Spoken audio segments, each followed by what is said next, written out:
मिश्र और मेरे साथ हैं अमलेंदु उपाध्याय।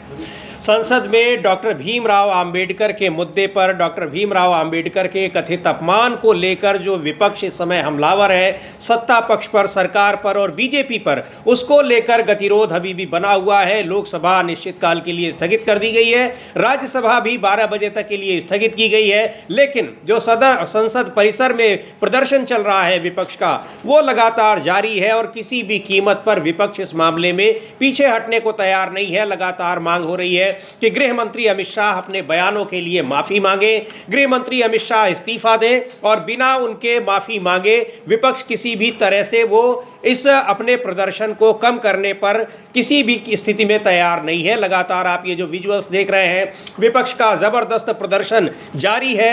और जब से 17 तारीख को जब राज्यसभा में ये बयान दिया गृह मंत्री अमित शाह ने डॉक्टर अंबेडकर को लेकर, जो तंज किया और जो मजाक उड़ाया, जो उनके नाम को लेकर जिस तरह से उन्होंने चर्चा की, जो विपक्ष का आरोप है कि उन्होंने बहुत अपमान किया और ये उस उनकी विचारधारा को दिखा रहा है जिस विचारधारा के वो पोषक है, जो उनका जिसको वो मानते हैं। तो ये जो आरएसएस बीजेपी की विचारधारा पर प्रहार है विपक्ष का, उसका कहना है कि गृह मंत्री अमित शाह के बयानों में वो चीज़ साफ तौर पर दिखाई पड़ रही है और उसी का नतीजा है उन्होंने बाबा साहब डॉक्टर भीमराव अंबेडकर के लिए जिन शब्दों का और जिस तरीके से उन शब्दों का प्रयोग किया है। ये प्रदर्शन आप देख सकते हैं, प्रियंका गांधी हैं कांग्रेस की नेता, कांग्रेस के राष्ट्रीय अध्यक्ष मल्लिकार्जुन खड़गे भी प्रदर्शन में लगातार शामिल हो रहे हैं और ये प्रदर्शन विपक्ष के सभी जो सांसद हैं वो एकजुट होकर इस प्रदर्शन में शामिल हो रहे हैं। लगातार प्रदर्शन जारी है। कल के प्रदर्शन की जो घटना हुई और जिसमें धक्का मुक्की हुई और बीजेपी के जो 2 सांसद गंभीर रूप से उनको बताया जा रहा है कि चोटें आई हैं, उसकी भी ज़बरदस्त चर्चा हो रही है और हम आज चर्चा करेंगे कि वो चोटें कितनी गंभीर हैं और अभी उनकी किस तरह की उनकी स्थिति है। लेकिन विपक्ष जिस तरह से प्रदर्शन कर रहा है और उस घटना को भी जिस तरह से इसी राजनीति से जोड़कर देख रहा है, उसको लेकर चर्चाएं गर्म हैं और यहाँ तक कि राहुल गांधी के खिलाफ एफआईआर भी दर्ज कराई गई है। हालांकि कांग्रेस पार्टी के नेताओं ने भी एफआईआर दर्ज कराने के लिए एप्लीकेशन दिया। मल्लिकार्जुन खड़गे ने लोकसभा अध्यक्ष को पत्र लिखा कि उनको धक्का दिया गया, वो गिर गए और कुछ देर बैठे रहे, लेकिन उनकी रिपोर्ट दर्ज नहीं हुई है। लेकिन राहुल गांधी के खिलाफ जो भारतीय जनता पार्टी के सांसदों ने रिपोर्ट दर्ज कराई तो गंभीर जो धाराओं में रिपोर्ट दर्ज की गई। हालांकि उसमें ये धारा भी जुड़ी हुई थी कि जिसको कहते हैं कि अटेम्प्ट टू मर्डर, उसको पुलिस ने दर्ज करने से मना कर दिया। लेकिन वहाँ पर धक्का मुक्की के आरोप लग रहे हैं, उसके वीडियो फुटेज अभी तक नहीं मिले हैं वहाँ, लेकिन पुलिस में एफआईआर गंभीर धाराओं में दर्ज कराई गई है। कांग्रेस पार्टी की एफआईआर दर्ज नहीं की गई है। ये साफ तौर पर दिख रहा है कि किस तरह से इन सारी चीज़ों में भी भेदभाव होता है। लेकिन भारतीय जनता पार्टी के जो 2 सांसद हैं जिनको चोटें लगी हैं और गंभीर चोटों की बात की जा रही है, क्या अपडेट है, क्या ताज़ा खबर है अमलेंदु जी, किस स्थिति में अभी हैं? कल तो आईसीयू में थे और लगातार वहाँ से तस्वीरें आ रही थी कि जो प्रताप सारंगी हैं उनको काफ़ी ज़्यादा चोटें लगी हैं। अभी क्या स्थिति है? हाँ, अभी स्थिति समझिए ये है कि आईसीयू में लगातार फोटो सेशन जारी है और आईसीयू में ही मोबाइल पर प्रधानमंत्री नरेंद्र मोदी बातचीत कर रहे हैं। तो आईसीयू में आप समझ सकते हैं किस तरीके से फोटो सेशन जारी है, कितनी गंभीर चोटें आई होंगी जो आईसीयू में भर्ती हैं। और प्रताप सारंगी का भी पहले बयान ये था कि उनको धक्का पीछे से दिया, मुकेश राजपूत का भी बयान ये है कि धक्का पीछे से दिया। इसका मतलब कोई षड्यंत्र भाजपा के सांसद ही इन दोनों सांसदों के खिलाफ रच रहे थे। ऐसा भी लगता है कि पीछे से धक्का देके ताकि वो आगे जाके गिर जाए या कुछ हो, ये समझ में आ रहा है समझिए। तो अभी तो जानकारी यही है कि वो फोटो सेशन जो है वो आईसीयू में भी जारी है। तो अभी यानी कुल मिलाकर अभी वो हॉस्पिटलाइज्ड है प्रताप सारंगी, तो चोटें आई, उनके सिर में चोट आई। जी, केंद्रीय मंत्री शिवराज सिंह चौहान मिलने पहुंचे हैं। केंद्रीय मंत्री शिवराज सिंह चौहान उनसे मिलने पहुंचे हैं। कल प्रधानमंत्री नरेंद्र मोदी ने भी उनसे बातचीत की। हालांकि प्रधानमंत्री नरेंद्र मोदी सदन में नहीं आए, लगातार शीत सत्र में लोकसभा स्थगित भी अब हो गई है अनिश्चितकाल के लिए, यानी अब अगले सत्र में असेंबल होगी। इसको लेकर भी सर पर लगातार सवाल उठ रहे हैं। जिस तरह से तमाम मुद्दों पर विपक्ष हमलावर रहा, चर्चा की मांग करता रहा और आखिर में जिस तरह से गृह मंत्री अमित शाह का डॉक्टर अंबेडकर को लेकर बयान है बाबा साहब डॉक्टर भीमराव आम्बेडकर को लेकर, उससे भारतीय जनता पार्टी घिरी हुई नजर आ रही है। और भारतीय विपक्ष का ये कहना है कि ये जो धक्का मुक्की और चोट की बातें हो रही हैं, ये सारी चीज़ें तमाम मुद्दों से ध्यान भटकाने की कोशिश है। इसलिए है क्योंकि इस मुद्दे पर भारतीय जनता पार्टी इस कदर घिरी हुई है कि उसके पास जवाब नहीं है। क्यों घिरी हुई है? क्योंकि ये आरोप लगते हैं कि जो संविधान को बदलने के आरोप लगते हैं, डॉक्टर भीमराव आम्बेडकर की विचारधारा के अगेंस्ट चलने के आरोप लगते हैं, और वो चीज़ें साफ तौर पर दिखाई पड़ रही हैं। गृह मंत्री अमित शाह ने राज्यसभा में जो कुछ कहा, सुनते हैं एक बार क्या कह रहे हैं कांग्रेस के नेता जयराम रमेश इस पूरे मुद्दे पर। लेकिन जो विपक्ष का ये कहना है कि भले ही सदन स्थगित हो गई हो, लोकसभा भी स्थगित हो गई हो, राज्यसभा भी स्थगित ही हो जाएगी अनिश्चित काल के लिए, लेकिन ये जो मुद्दा है डॉक्टर बाबा साहब डॉक्टर भीमराव आम्बेडकर के अपमान का और गृह मंत्री अमित शाह से माफ़ी मांगने की मांग का, उनके इस्तीफे की मांग का, ये आंदोलन कमज़ोर नहीं पड़ने वाला है। जयराम रमेश को सुनते हैं। स्क्रिप्टेड है कि प्रदर्शन होना और जो विपक्ष के लोगों को संसद के भीतर जाने से रोकना, उन पर हमले करना और गिर जाना, उसके बाद आईसीयू चले जाना, ये आरोप लगा रहे हैं जयराम रमेश। आखिर इसमें कितनी इसमें सच्चाई दिखाई पड़ रही है? ये जो पूरा मामला जिसको कह रहे हैं कि सब स्क्रिप्टेड है, ये देखिए समीर जी, ये तो साफ दिखाई पड़ रहा है कि सब कुछ स्क्रिप्टेड है। और जो वीडियो सामने आए, कल भी जो वीडियो सामने आया, उसमें साफ तौर पर दिखाई पड़ रहा है कि पूरा स्क्रिप्टेड है। चूंकि अमित शाह बुरी तरीके से घिर चुके हैं और अमित शाह के साथ साथ नरेंद्र मोदी घिर चुके हैं। चूंकि समीर जी, अमित शाह जो थे वो नरेंद्र मोदी की जगह भाषण दे रहे थे, जवाब नरेंद्र मोदी को देना था। नरेंद्र मोदी चूंकि गायब थे संसद से, तो अमित शाह जो थे वो दे रहे थे। यानी हो सकता है कि जो भाषण लिखा गया था 34 पन्ने का, वो नरेंद्र मोदी ने के लिए लिखा गया हो और उसको अमित शाह ने जाकर पढ़ा है। तो यानी जो डॉक्टर अम्बेडकर के लिए अपमानजनक बातें कही गई अमित शाह द्वारा, वो अमित शाह द्वारा नहीं बल्कि वो नरेंद्र मोदी द्वारा कही गई हैं, चूंकि अमित शाह नरेंद्र मोदी की जगह मौजूद थे। तो इसका मतलब अगर अमित शाह का इस्तीफा होता तो अमित शाह फिर इस्तीफा मांग लेंगे नरेंद्र मोदी का कि ये तो भाषण आपका था, मैंने तो आपका भाषण पढ़ा था और अब जो है आप इस्तीफा दीजिए, चूंकि मेरी गलती नहीं है, गलती तो आपकी है, ये नरेंद्र मोदी से कह सकते हैं। तो इसलिए पूरा ये स्क्रिप्टेड है और इसीलिए प्रधानमंत्री ने इस मुद्दे के बाद लगातार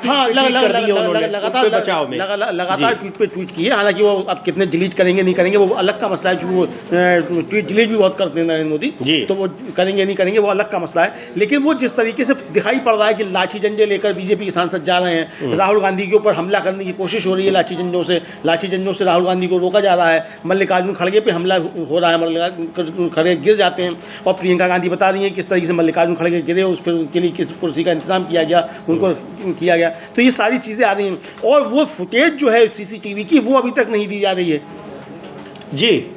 जो धक्का बुक्की के जो आरोप लग रहे हैं कि राहुल गांधी के धक्के से वो गिर गए, जबकि जो दूसरे सांसद हैं वो कह रहे हैं मुकेश राजपूत की धक्का किसी ने राहुल गांधी को दिया और राहुल गांधी के पास वो खड़े थे। नहीं, राहुल गांधी को नहीं दिया, राहुल गांधी उनके सामने थे और धक्का जो था वो पीछे से दिया, मुकेश राजपूत को पीछे से धक्का दिया। यानी बीजेपी वालों ने मुकेश राजपूत को धक्का दिया और मुकेश राजपूत आगे गिर पड़े जी।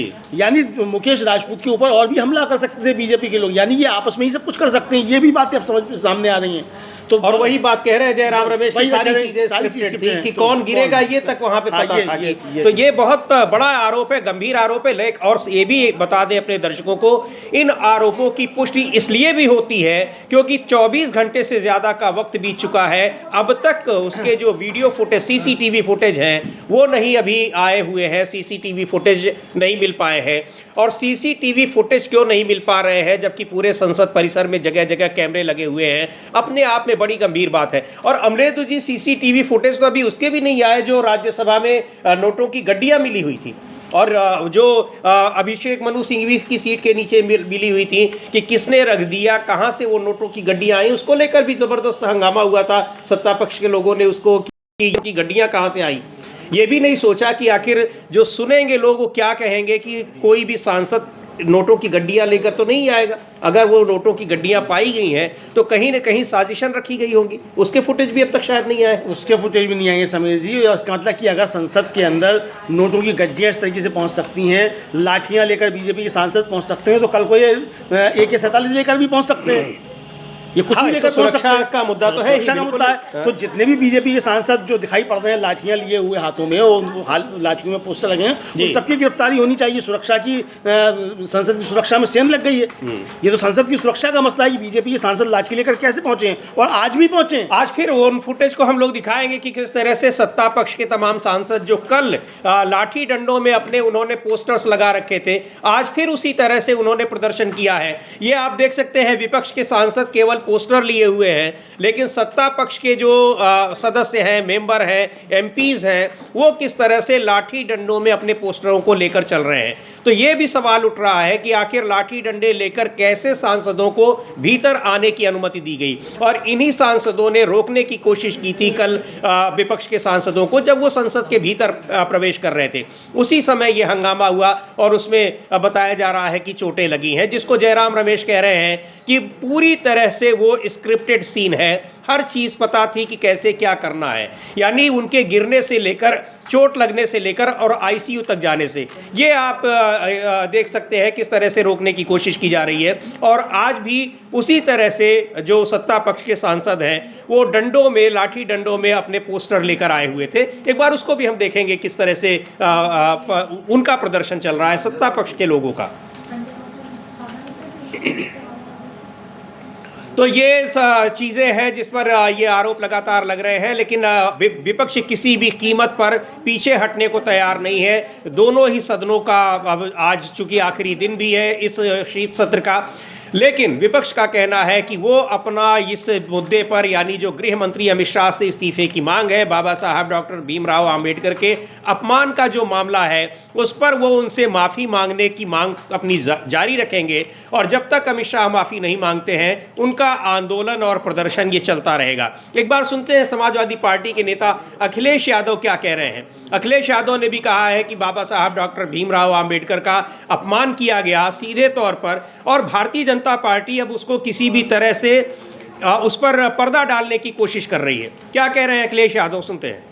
यादव भी वही बात कह रहे हैं जो जयराम रमेश कह रहे थे कि ये स्ट्रेटजी है, स्क्रिप्टेड है पूरी तरह से, और भारतीय जनता पार्टी ये ऐसा पहली बार नहीं कर रही है, बार बार ये कह रही है। तो बिल्कुल इस मामले में जो रुख दिखाई पड़ रहा है और स्ट्रेटजी की बात जो हो रही है अमलेंदु जी, वो साफ दिखाई पड़ रही है। और जो किसी तरह के उसके प्रमाण अब तक नहीं मिले हैं, फुटेज नहीं मिले हैं, इससे ये साफ साबित हो रहा है कि कहीं न कहीं दाल में काला ज़रूर है। हाँ बिल्कुल समझिए, दाल में काला नहीं हो सकता, पूरी दाल ही काली हो, जैसा कि अखिलेश यादव और जयराम रमेश दोनों का कहना है कि ये पूरी की पूरी दाल जो है वो काली है और ये स्क्रिप्टेड है मामला, पूरा एक षड्यंत्र है। और समीर जी देखिए, ये तो बीजेपी के ऊपर आरोप लगते रहते हैं, तमाम लोग जानते हैं कि ये अपने लोगों के खिलाफ भी बहुत साजिशें करते रहते हैं सब। जी, दीनदयाल उपाध्याय का मसला अभी तक नहीं सुलझा है और कोई मांग नहीं करता कि उनकी जाँच कराई जाए। दीनदयाल उपाध्याय किस तरीके से काल कवलित हुए, उनके बारे में कोई बात नहीं करता कि इनकी जाँच कराई जाए।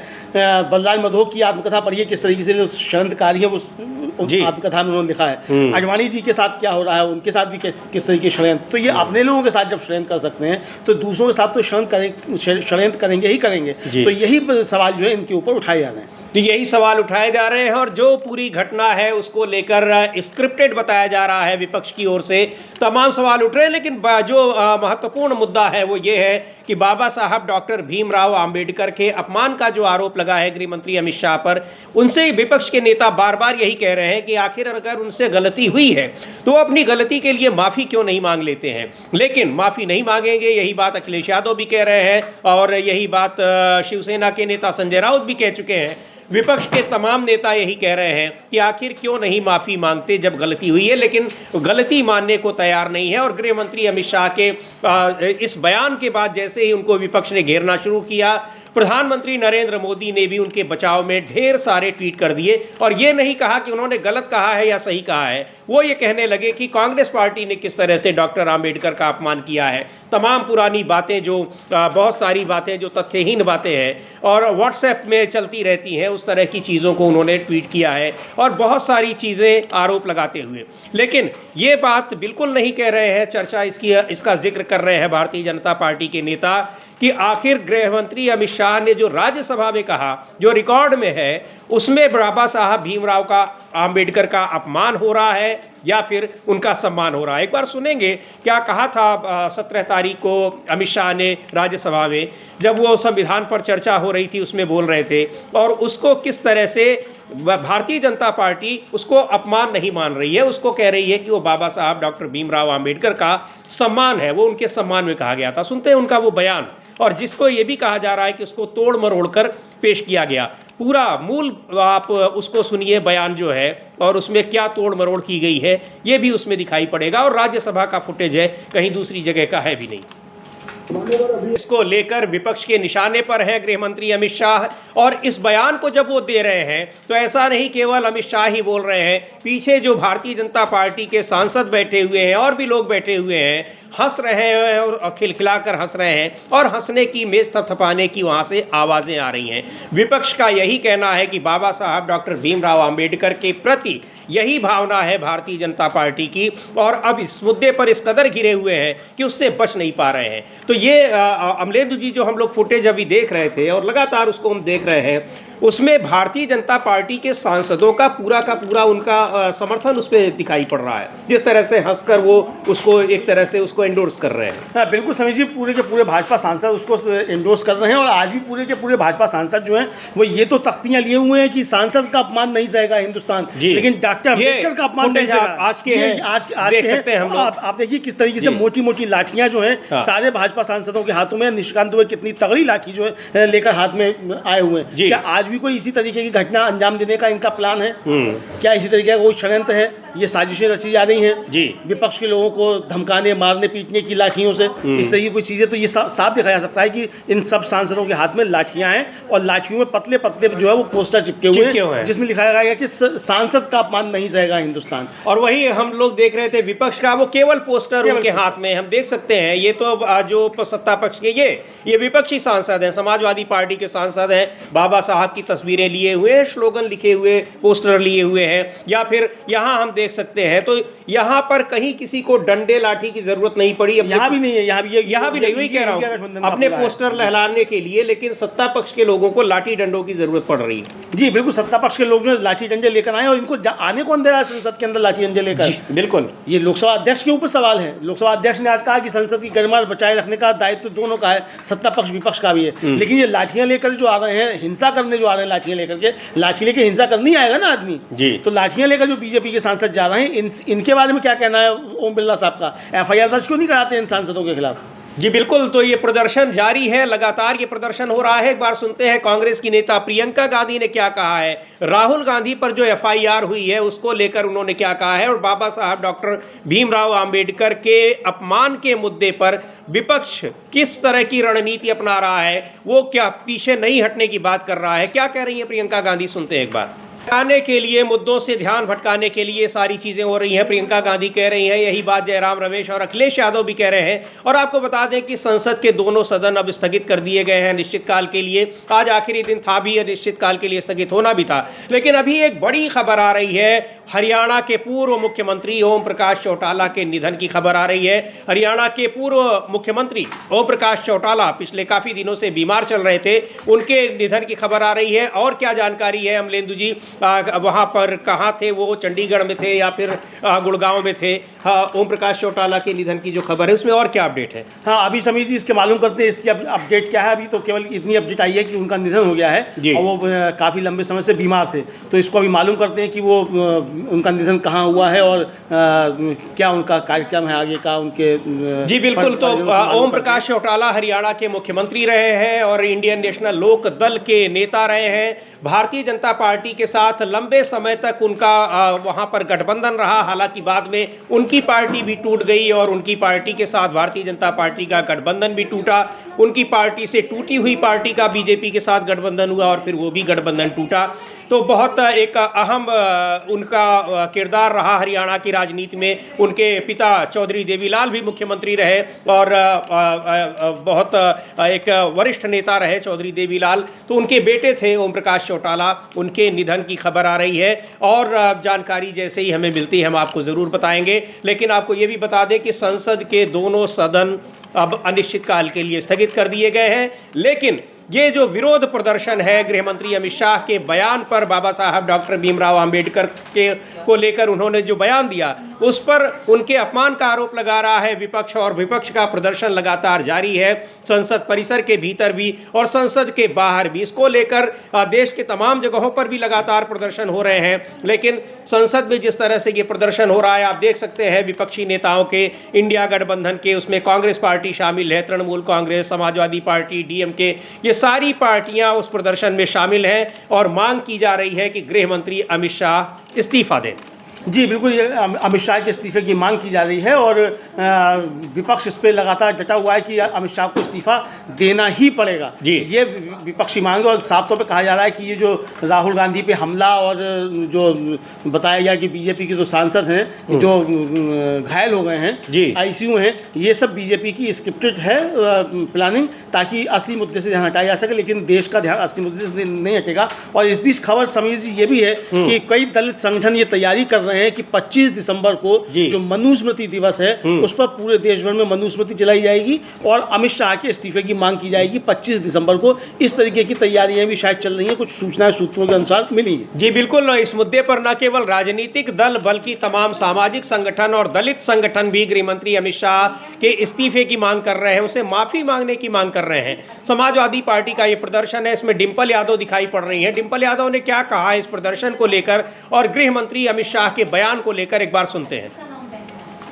घटना हुई कल संसद के परिसर में और वहां पर जो सीढ़ियों पर गिरने की घटना हुई, धक्का मुक्की के आरोप लग रहे हैं, उसको लेकर विपक्ष के नेताओं का साफ तौर पर कहना है कि पूरी तरह से ये प्लान्ड वे में हुआ है, स्क्रिप्टेड था, यानी सारी चीज़ें सोच समझ कर की गई हैं। गिराने की घटना से लेकर और आईसीयू में भेजने की घटना से लेकर और प्रधानमंत्री का हालचाल पूछना और तमाम मंत्रियों का फटाफट अस्पताल जाकर हालचाल लेना, ये सारी चीज़ें इसलिए की गई ताकि बाबा साहब डॉक्टर भीमराव अंबेडकर के जो अपमान का आरोप लगा है गृह मंत्री अमित शाह पर और पूरी की पूरी भारतीय जनता पार्टी पर, उससे ध्यान भटकाया जा सके। लेकिन वास्तव में क्या हुआ उसके बारे में सुनते हैं क्या कह रही हैं कुमारी शैलजा, जो कांग्रेस की सांसद हैं, वो भी वहां मौजूद थी और खुद मल्लिकार्जुन खड़गे ने उस पूरी चीज की उसकी शिकायत की है लोकसभा अध्यक्ष को। लोकसभा अध्यक्ष ने भी अभी कोई इस पर संज्ञान नहीं लिया है, ना ही उन्होंने जांच कराने का कोई आश्वासन दिया है। कांग्रेस के नेता एफआईआर कराने के लिए भी गए, लेकिन उनकी एफआईआर दर्ज नहीं की गई और बीजेपी के सांसदों की एफआईआर तुरंत दर्ज कर ली गई जो उन्होंने राहुल गांधी के खिलाफ कराई थी। लेकिन वहां जो मौजूद लोग हैं वो क्या कह रहे हैं, उनसे सुनते हैं। कुमारी शैलजा कांग्रेस की नेता हैं, सांसद हैं, वो खुद वहां पर मौजूद थी, सुन लेते हैं क्या कह रही हैं, कैसे ये धक्का मुक्की हुई और कैसे सांसद लोग गिर गए। शैलजा कह रही हैं कि किस तरह से वहां बीजेपी के लोगों ने, सांसदों ने धक्का दिया है और मल्लिकार्जुन खड़गे गिर गए, कई सांसद गिर गए और सीढ़ियां इस तरह से रहती, अगर वहां पर किसी को धक्का दिया जाएगा तो गिर ही जाएगा। यानी पूरी तरह से ये स्क्रिप्टेड पूरा मामला था और जानबूझकर ये किया गया ताकि ध्यान भटकाया जा सके। लेकिन और आम आदमी पार्टी के भी नेता ये आरोप लगा रहे हैं, वो भी उस प्रदर्शन में, चूंकि पूरा विपक्ष उसमें शामिल था। एक बार देखते हैं कि संजय सिंह ने, आम आदमी पार्टी के जो राज्यसभा सदस्य हैं, उन्होंने ट्वीट किया है और क्या कहा है, किस तरह से ये पूरे षड्यंत्र को लेकर उन्होंने जो बात कही है। संजय सिंह लिखते हैं कि बीजेपी लोमड़ी की तरह चालाक पार्टी है, इनकी चाल में नहीं फंसना चाहिए। बूझकर बाबा साहेब के अपमान का मुद्दा बदलने की कोशिश की। धक्का मुक्की सिर्फ भाजपाई नौटंकी का हिस्सा है, चाहे जितनी एफआईआर करो, धक्का मुक्की करो, हमको गृह मंत्री अमित शाह के खिलाफ कार्रवाई चाहिए। बाबा साहेब का अपमान नहीं सहेगा हिंदुस्तान। अमलेंदु जी ये भी वही बात कह रहे हैं जो अखिलेश यादव कह रहे हैं, जो बात कह रहे हैं जयराम रमेश कह रहे हैं, कुमारी शैलजा तो वहाँ मौजूद रही और वो प्रत्यक्षदर्शी हैं। ये सारी चीज़ें बिल्कुल ये बताती हैं और सबसे बड़ी बात ये कि अब तक कोई वीडियो फुटेज, सीसीटीवी फुटेज नहीं आया जिससे ये पता चले कि आखिर धक्का मुक्की किसने की। और जो राहुल गांधी के ऊपर लगा रहे हैं, तो क्या वास्तव में राहुल गांधी ने धक्का दे दिया? हाँ देखिए समीर जी, ये आएंगी भी नहीं ये सीसीटीवी फुटेज सामने जी। सीसी फुटेज सामने आ जाएंगी तो बीजेपी का झूठ का पर्दाफाश हो जाएगा एकदम से।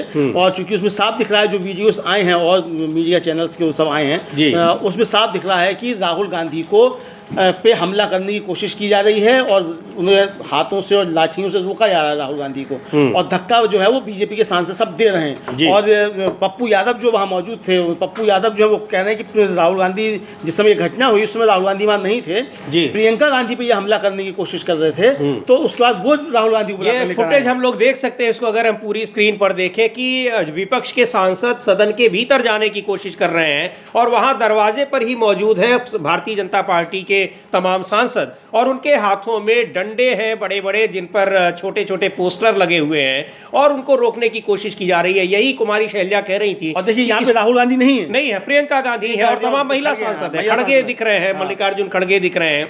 और ये वही बात कह रही है कुमारी शैलजा कि जब सीढ़ियों पर और वहां पर प्रदर्शन करने की मनाही है तो भारतीय जनता पार्टी के पूरा दरवाजा और प्रवेश द्वार छेक कर क्यों खड़े हैं, ये बड़ा सवाल है। बिल्कुल। लेकिन स्पीकर इस पर क्या संज्ञान लेंगे ये भी देखने वाली बात होगी और जो चीज़ें होंगी। लेकिन और स्पीकर और राज्यसभा के जो सभापति हैं दोनों पर आरोप लगते हैं। राज्यसभा के सभापति को नोटिस भी दिया गया, लेकिन अमलेंदु जी उस नोटिस को खारिज कर दिया गया है। ये कहा गया है कि वो तकनीकी खामियां उसमें बताकर उसको खारिज कर दिया गया। हाँ, ये बताया गया कि वाइस प्रेसिडेंट की स्पेलिंग भी उसमें सही नहीं लिखी, सही नहीं है, नाम की स्पेलिंग, लेकिन जगदीप धनखड़ का नाम तो लिखा है ना। हाँ जी हाँ। तो ये अब जो खैर बहाने चाहिए कुछ ना कुछ जो है उसके आधार पर किया जा सकता है, तो बहाना है क्योंकि वो चर्चा करानी नहीं थी। लेकिन वो अविश्वास प्रस्ताव पर चर्चा होती या ना होती, उससे ज़्यादा बेइज्जती जगदीप धनखड़ की हो चुकी, क्योंकि 70 सालों में पहली बार है कि राज्यसभा के सभापति और देश के उपराष्ट्रपति के खिलाफ अविश्वास प्रस्ताव लाया गया, वो भले ही तकनीकी त्रुटि के कारण खारिज कर दिया गया हो। तो ये व्यक्तिगत तौर पर जगदीप धनखड़ साहब की बेइज्जती है और इसको उनको स्वीकार करना चाहिए। अब और यही नहीं, 6 महीने के भीतर दो बार जी दो बार पिछले सत्र में भी उनके खिलाफ तैयारी की गई, हालांकि नोटिस नहीं दिया गया था क्योंकि तब तक सत्रावसान हो गया, लेकिन इस बार तो बाकायदा नोटिस दिया गया। और बिल्कुल सही कह रहे हैं अमलेंदु जी कि ये पहली बार हुआ कि राज्यसभा के सभापति के खिलाफ पूरे विपक्ष ने एकजुट होकर उन पर अविश्वास जताया, उनके ऊपर पक्षपात का आरोप लगाया। और ये अपने आप में एक बहुत अपमानजनक बात है उस पद के लिए। तो जाहिर तौर पर ये सवाल भी उठ रहे थे कि नोटिस देने के बाद ही सभापति को इस्तीफा दे देना चाहिए, लेकिन उन्होंने इस्तीफा नहीं दिया और अब उस नोटिस को भी खारिज कर दिया गया है।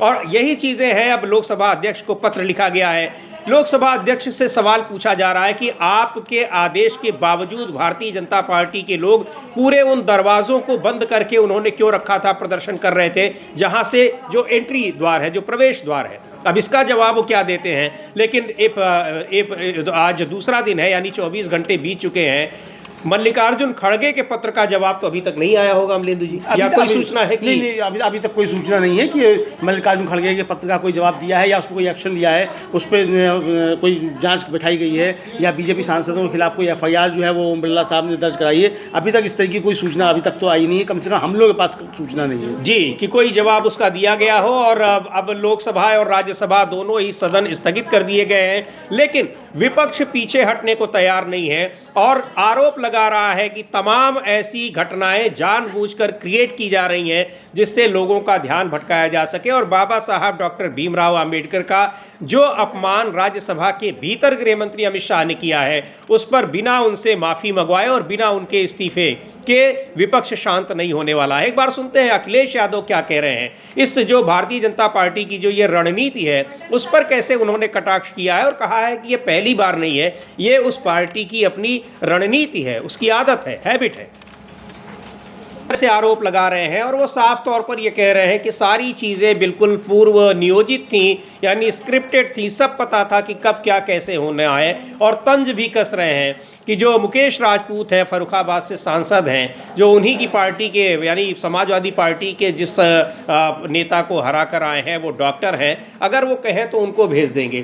तो आखिर ये बात क्यों कह रहे हैं? क्या जहाँ पर उनका इलाज चल रहा है अमलेंदु जी, उन डॉक्टरों पर भरोसा नहीं है क्या इन लोगों को? क्योंकि जो डॉक्टरों के भी बयान इस तरह के आए हैं जिस पर सवाल उठ रहे हैं। हाँ, डॉक्टरों के जो बयान आए हैं उन पर सवाल उठ रहे हैं और ये भी कई तरीके के वीडियो वायरल हो रहे हैं, कुछ मजाकिया लहजे में हो रहे हैं कि वो डॉक्टर से कहा जा रहा है कि भाई इनके पट्टी ठीक से बांध देना ताकि जो है वो मालूम पड़े कि चोट ज़्यादा लगी है। तो डॉक्टर पूछता है कि ये कहाँ पे लगी, इतना बता दो तो हम वहाँ पे लगा देंगे, ज़्यादा लाल स्याही वहाँ पे ओढ़ देंगे। तो ये इस तरह की सब बातें चल रही हैं। असल में मुकेश राजपूत जो है उनके ऊपर आरोप ये है कि उनको ज़बरदस्ती जिताया गया है और वो जिन डॉक्टर नवल किशोर का जिक्र कर रहे हैं वो समाजवादी पार्टी पार्टी के फर्रुखाबाद से उम्मीदवार थे, जिनको हराया है, जिनको पहले जीत मिल गई थी और बाद में उनको हरा तो 1,500-2 हज़ार से शायद जीते थे। हाँ, तो बाद में उनको हारा हुआ घोषित कर दिया गया। तो इसीलिए अखिलेश यादव कह रहे हैं कि उन्हें बताओ तो डॉक्टर नवल किशोर के यहाँ उनका इलाज करवा देंगे। ये मसला है, ये मसला है। यानी उस पूरे घटनाक्रम को किस तरह से स्क्रिप्टेड बताया जा रहा है, और उस स्क्रिप्टेड घटनाक्रम के प्रमाण इस बात से भी मिल रहे हैं कि उसका कोई प्रमाण भारतीय जनता पार्टी नहीं प्रस्तुत कर पा रही है। जो सांसद ये प्रदर्शन कर रहे हैं उनके पास भी नहीं, जबकि आजकल बाहर तो सारे सांसदों के पास वीडियो क्लिप्स भी होते हैं। कांग्रेस पार्टी ने कल ही वो क्लिप उस वीडियो क्लिप को अपलोड किया था अपने ट्विटर हैंडल पर और दिखाया था कि किस तरह से वहाँ धक्का मुक्की हुई है और किस तरह से राहुल गांधी को धक्का दिया गया, मल्लिकार्जुन खड़गे को धक्का दिया गया, और वो पूरा घटनाक्रम रहा। तो अभी तक कोई सीसीटीवी फुटेज नहीं पेश कर पाए हैं भारतीय जनता पार्टी के नेता, इसलिए विपक्ष के इन आरोपों को और भी ज़्यादा मजबूती मिल रही है। लेकिन बड़ा सवाल ये है जो अखिलेश यादव उठा रहे हैं कि अगर माफ़ी मांग लेते हैं गृह मंत्री अमित शाह, जो उन्होंने बयान दिया है, आपत्तिजनक बयान है, अपमानजनक बयान है बाबा साहब डॉक्टर भीमराव अंबेडकर के लिए। करोड़ों लोग जो दलित और पिछड़े वर्ग के लोग हैं, दलित वंचित लोग हैं, उनको भगवान का दर्जा देते हैं। अगर उनके लिए आपने अपमानजनक शब्द कहे हैं तो माफ़ी मांगने में क्या दिक्कत है।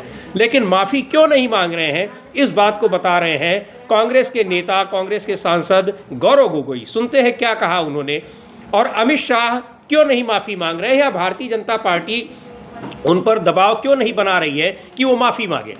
और तो उसको सुनते हैं क्या कहा है गौरव गोगोई ने। लेकिन माफ़ी मांगने को लेकर जिस तरह से विपक्ष हमलावर है, वो बिना माफ़ी मांगे अब वो पीछे हटने को तैयार नहीं है। विपक्ष के नेताओं का कहना है कि संसद भले स्थगित हो गई है, सत्रावसान हो गया है, लेकिन ये जो हमारी मांग है कि अमित शाह माफ़ी मांगे और इस्तीफा दें, वो मांग और उसके खिलाफ आंदोलन हमारा जारी रहेगा। तो सुन लेते हैं गौरव गोगोई क्या कह रहे हैं, क्यों नहीं माफ़ी मांग रहे हैं अमित शाह।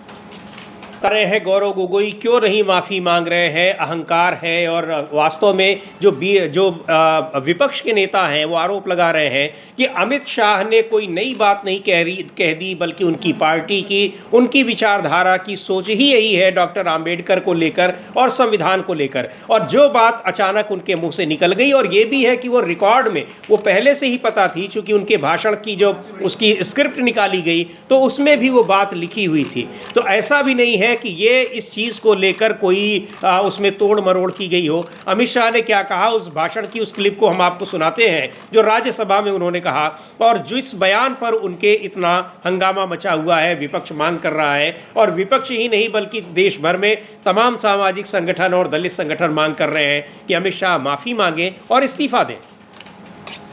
है जिसको लेकर विपक्ष हमलावर है और विपक्ष मांग कर रहा है कि माफ़ी मांगे गृह मंत्री अमित शाह। और इसको लेकर उन्होंने ये भी कहा, बल्कि भारतीय जनता पार्टी के लोग पहले हमलावर हुए विपक्ष के ऊपर ही, और ये कहा कि ये तोड़ मरोड़ कर दिया गया है। यहाँ तक कि सोशल मीडिया जो हैंडल्स हैं, जो सोशल मीडिया कंपनीज़ हैं, उनके पास नोटिस भेजा गया, ट्विटर के पास नोटिस भेजा गया कि इसको हटा दिया जाए, लेकिन ट्विटर ने ऐसा करने से साफ मना कर दिया। ट्विटर ने कहा कि ये हम अभिव्यक्ति की स्वतंत्रता की इज्जत करते हैं और हम जब कोई गलत चीज़ नहीं है तो उसको हम नहीं हटा सकते हैं।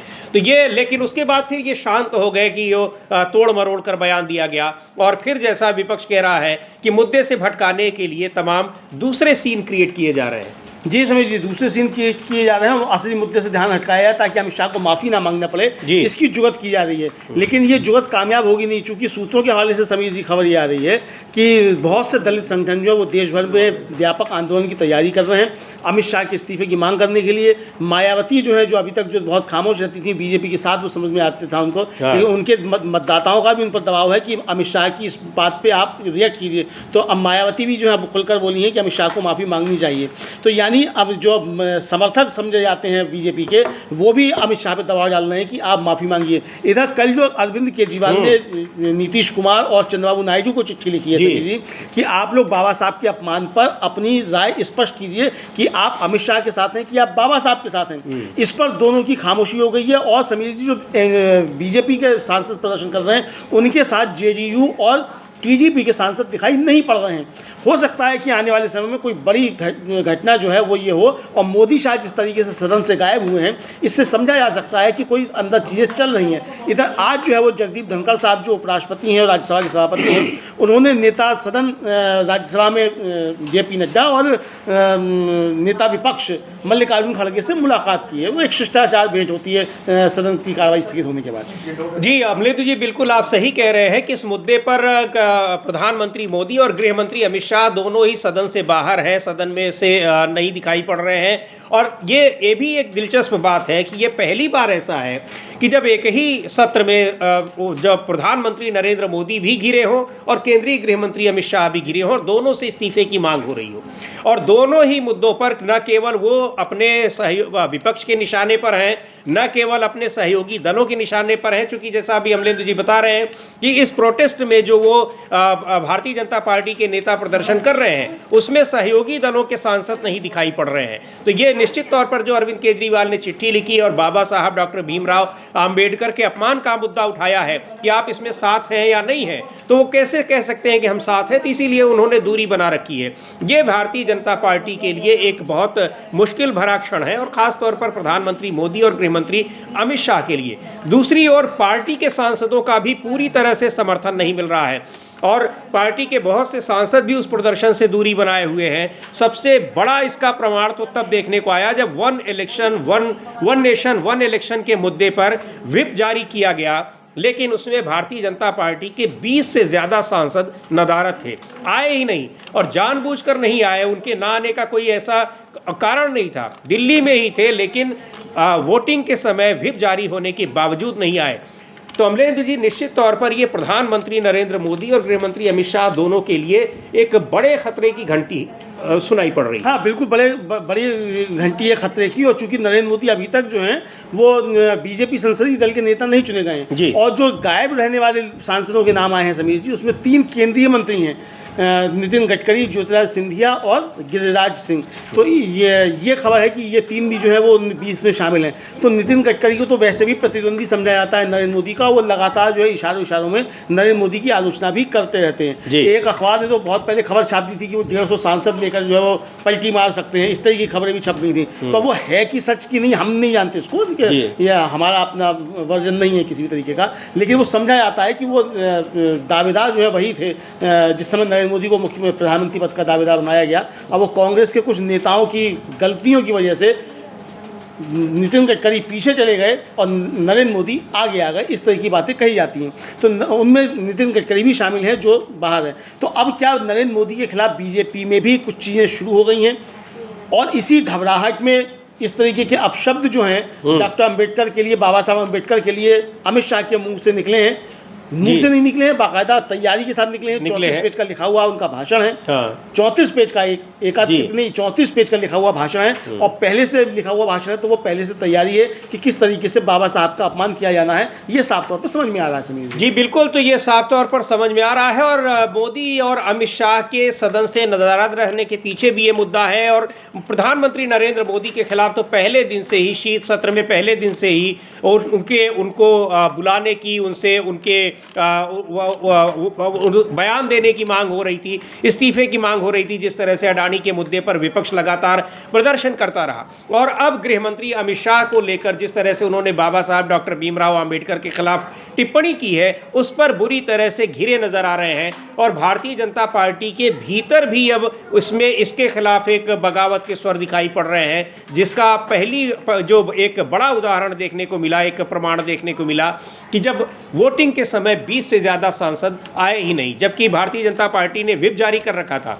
तो ये सारे तमाम ये घटनाएं हैं जो बता रही हैं कि भारतीय जनता पार्टी के भीतर क्या चल रहा है। और जो 240 सीटों पर सिमट गई है 2024 के लोकसभा चुनाव में भारतीय जनता पार्टी, ये पूरा उसी का प्रभाव दिखाई पड़ रहा है। सहयोगी दलों का दबाव और पार्टी के भीतर का दबाव कि बार बार सरकार को यू टर्न लेना पड़ रहा है, और ये दबाव है जब प्रधानमंत्री नरेंद्र मोदी को 10 साल में पहली बार कहना पड़ता है कि ये मेरी सरकार नहीं है। पहले वो कहते थे ये मेरी सरकार है, और अब उनको कहना पड़ता है कि ये एनडीए की सरकार है। ये पूरा दबाव और डर सारा कुछ दिखाई पड़ रहा है अमलेंदु जी। बिल्कुल समीर जी, पूरा डर दिखाई पड़ रहा है। और प्रधानमंत्री नरेंद्र मोदी अब जो है मोदी सरकार नहीं कह रहे हैं। हाँ, 4 जून 2024 के बाद से मोदी जी के मुंह से मोदी सरकार निकलना बंद हो गया है, बीजेपी के नेताओं के मुंह से भी मोदी सरकार निकलना बंद हो गया है। अच्छे दिन की बातें तो करते ही नहीं है, खैर वो तो छोड़ ही दीजिए। ये भी चीज़ें जिस तरह की सामने आ रही है समझा सकता है। इधर खबर ये है समीर जी कि जो ओम प्रकाश चौटाला का निधन हुआ है वो उनके अपने निवास, जो गुरुग्राम में उनका निवास है, वहाँ उनका निधन हुआ अपने निवास पर ही, और 89 वर्ष के थे। भूपेंद्र सिंह हुड्डा जो पूर्व मुख्यमंत्री भी हैं, उनकी एक बाइट आई है, अगर हमारे पास है तो हम उसको सुनवा सकते हैं कि वो ओम प्रकाश चौटाला के लिए क्या कह रहे हैं। तो भूपेंद्र सिंह हुड्डा ओम प्रकाश चौटाला के निधन पर उन्होंने शोक जताया है। ओम प्रकाश चौटाला का निधन आज हो गया कुछ देर पहले गुरुग्राम में उनके अपने आवास पर। हरियाणा के मुख्यमंत्री रहे और चौधरी देवी लाल, वो भी हरियाणा के मुख्यमंत्री थे, उनके बेटे थे, और उप प्रधानमंत्री रहे चौधरी देवी लाल। हरियाणा की राजनीति में एक बड़ा नाम उनका रहा है। ओम प्रकाश चौटाला का भी एक बड़ा नाम रहा है, और पहले भारतीय जनता पार्टी के साथ वो एनडीए में भी शामिल रहे, लेकिन बाद में एनडीए से नाता टूट गया और अब भारतीय जनता पार्टी वहाँ बड़ी पार्टी बन गई है। तो हरियाणा के मुख्यमंत्री नायब सिंह सैनी ने भी शोक जताया है। नायब सिंह सैनी ने लिखा है कि इनेलो सुप्रीमो और हरियाणा के पूर्व मुख्यमंत्री चौधरी ओम प्रकाश चौटाला जी का निधन अत्यंत दुखद है। मेरी ओर से उन्हें विनम्र श्रद्धांजलि। उन्होंने प्रदेश और समाज की जीवन पर्यंत सेवा की। देश और हरियाणा प्रदेश की राजनीति के लिए ये अपूरणीय क्षति है। प्रभु श्री राम से प्रार्थना है कि दिवंगत पुण्यात्मा को अपने श्री चरणों में स्थान और शोकाकुल परिजनों को ये दुख सहने की शक्ति दे। ओम शांति। ये संवेदना संदेश भेजा है नायब सिंह सैनी ने ओम प्रकाश चौटाला के निधन पर। और सुनते हैं कि हरियाणा के पूर्व मुख्यमंत्री भूपेंद्र सिंह हुड्डा क्या कह रहे हैं, वो किस तरह से अपनी संवेदना जता रहे हैं ओम प्रकाश चौटाला के निधन पर। नेता भूपेंद्र सिंह हुड्डा और कांग्रेस पार्टी के राष्ट्रीय अध्यक्ष मल्लिकार्जुन खड़गे ने भी ओम प्रकाश चौटाला के निधन पर दुख जताया है। उन्होंने लिखा है, ट्वीट किया है, हरियाणा के पूर्व मुख्यमंत्री और वरिष्ठ नेता चौधरी ओम प्रकाश चौटाला जी के निधन का समाचार दुखद है। उन्होंने हरियाणा और देश की सेवा में उचित योगदान दिया। दुख की इस घड़ी में हम उनके परिवार और समर्थकों के प्रति अपनी गहरी संवेदना व्यक्त करते हैं और दिवंगत आत्मा की शांति की प्रार्थना करते हैं। ओम प्रकाश चौटाला का अब से कुछ देर पहले निधन हो गया। 89 वर्ष के थे, हरियाणा के पूर्व मुख्यमंत्री थे, और उनके निधन पर तमाम नेताओं ने शोक जताया है, संवेदना व्यक्त की है। और ओम प्रकाश चौटाला के पिता चौधरी देवी लाल भी हरियाणा के मुख्यमंत्री रहे और देश के उप प्रधानमंत्री भी रहे। तो उनके निधन पर कई नेताओं ने संवेदना जताई है, हरियाणा के भी और देश के तमाम नेताओं ने। और जिस तरह से संसद के अब दोनों सदनों में शीत सत्र जो है अब वो स्थगित कर दिया गया है, निश्चित काल के लिए स्थगित कर दिया गया है। और अब जिस तरह से लेकिन संसद का सत्र स्थगित होने के बावजूद विपक्ष का कहना है कि वो गृह मंत्री अमित शाह के खिलाफ जो उसका आंदोलन है, जो मांग है कि वो माफ़ी मांगें और इस्तीफा दें, वो आंदोलन जारी रहेगा। इसको लेकर कांग्रेस के तमाम जो राज्यों के मुख्यालय हैं वहाँ प्रदर्शन हो रहे हैं, समाजवादी पार्टी के प्रदर्शन हो रहे हैं, तमाम दलित संगठनों के प्रदर्शन हो रहे हैं, और दलित संगठनों ने अब इसके खिलाफ एक बड़ी मुहिम लड़ाई लड़ने की तैयारी कर रखी है। अमलेंदु जी। जी बिल्कुल, दलित संगठन इसकी बड़ी तैयारी कर रहे हैं और पूरे देश भर में तैयारी हो रही है कि अमित शाह का इस्तीफा कराया जाए, वरना अमित शाह माफ़ी मांगे। दो में से एक काम अमित शाह को करना पड़ेगा। और इसके लिए सूचना ये मिल रही है कि शायद 25 दिसंबर को जो मनुस्मृति दिवस है, बाबा साहब डॉक्टर भीमराव अम्बेडकर ने 25 दिसंबर को मनुस्मृति जलाई थी, उस दिन पूरे देश भर में प्रदर्शन होंगे, मनुस्मृति जलाई जाएगी और अमित शाह के इस्तीफे की मांग की जाएगी। ये अभी तक कोई इसकी पक्की सूचना नहीं है, ये सूत्रों के हवाले से खबर है। यानी ये तो इस मामले में न केवल राजनीतिक दल, विपक्षी दल उनके खिलाफ हो गए हैं, उनसे इस्तीफे की मांग कर रहे हैं, बल्कि तमाम सामाजिक और दलित संगठन भी उनके खिलाफ हैं। और जिस तरह से संसद परिसर में धक्का मुक्की और गिरने की घटनाएं हुई हैं, भारतीय जनता पार्टी के दो नेताओं के घायल होने की घटनाएं हुई हैं, विपक्ष के नेताओं का कहना है कि वो पूरी तरह से स्क्रिप्टेड मामला है।